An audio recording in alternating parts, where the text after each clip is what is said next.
Peut-être que les personnes ressentent plus explicitement aujourd'hui le fait d'avoir été discriminées sur la base du prénom, aussi parce que le prénom est beaucoup plus utilisé aujourd'hui que dans les années 50 ou 60. Le nom de famille, qui est dans les critères de discrimination interdite, on n'a pas le droit de discriminer sur la base du nom de famille, montre un état ancien du droit où c'était le nom de famille qui apparaissait en premier dans les interactions. Bonjour Monsieur Dupont, bonjour Madame Durand. Aujourd'hui, très rapidement, et dans un grand nombre de mondes professionnels, c'est le tutoiement et le prénom qui vont s'imposer. Et le prénom, il est utilisé à l'école, à l'université, il est utilisé longtemps comme terme d'interpellation. Donc il est plus ressenti comme la base possible d'une discrimination. C'est peut-être la réalité, c'est sûrement la réalité. Je pense que si on regardait, si on classait les prénoms en fonction de la proportion d'étrangers qui donnent ce prénom, on verrait que la discrimination perçue par les porteurs des prénoms varierait et que des personnes qui ont un prénom qui est plutôt un prénom porté par des enfants d'étrangers déclarent plus de discrimination que les personnes qui portent un prénom porté plutôt par des enfants de Français.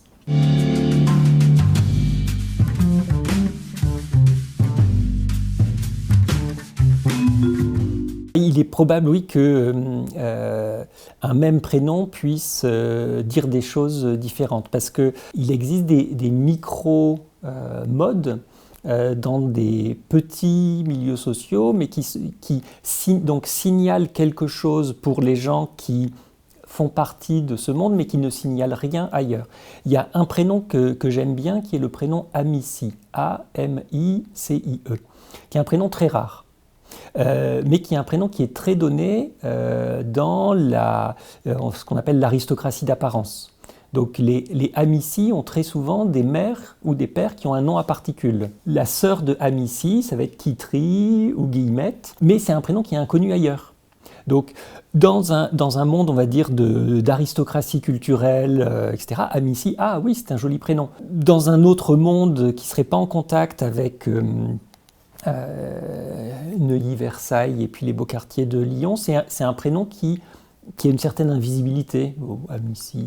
Et donc on pourrait le voir dans d'autres cas. Il est probable qu'un prénom comme Emna, E-M-N-A, soit un prénom qui soit vu comme une sorte de petite variation de Emma, alors que Emna, ça peut être une variation sur Amina. Et donc les Emna ont probablement des parents dont l'origine, proche ou lointaine, est l'Afrique du Nord. Et donc la connaissance du prénom ou son absence de connaissance le rend saillant ou pas.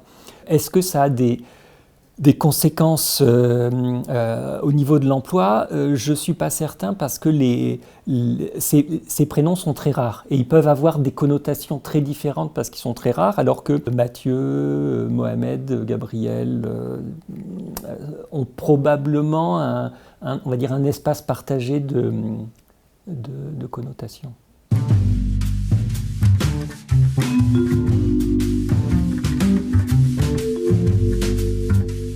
Le principal, c'est le genre ou le sexe, puisque la très grande majorité des enfants reçoivent un prénom qui n'est donné presque que à des enfants de leur sexe. Donc les Joséphine sont toutes des filles, les Mohamed sont tous ou presque des garçons.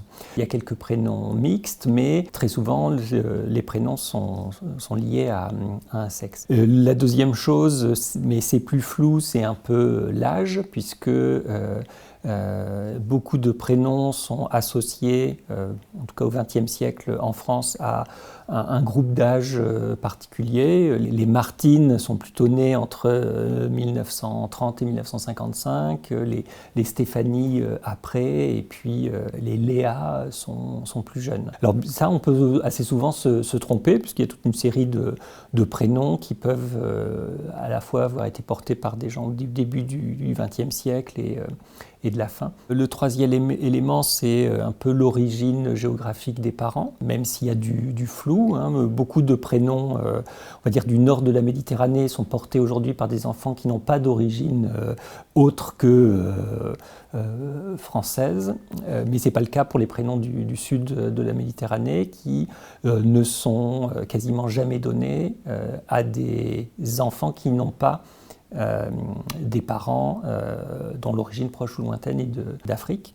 Et enfin, mais là c'est aussi en lien avec la période de naissance, c'est pour certains prénoms le milieu social dans lequel vivaient les parents au moment de la naissance. Et c'est instable parce que sur le temps relativement long, quelques dizaines d'années, les connotations et les milieux sociaux qui apprécient tel ou tel prénom vont changer.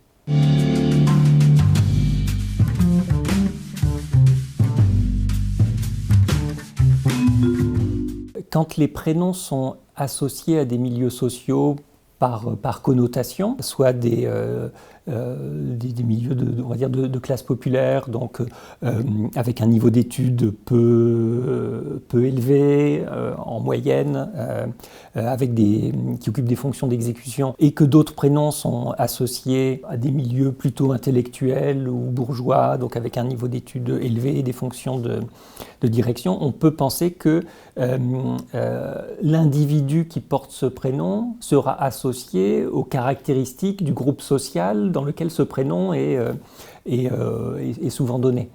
Et donc là, il y a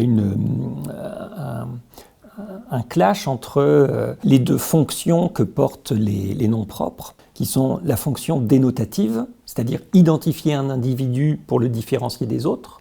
Et donc, il faut un prénom, et Baptiste, mon prénom, c'est pas Cédric, qui est le collègue d'à côté. Et la fonction connotative des noms propres. La fonction connotative des noms propres, c'est associer un nom propre à un groupe de personnes.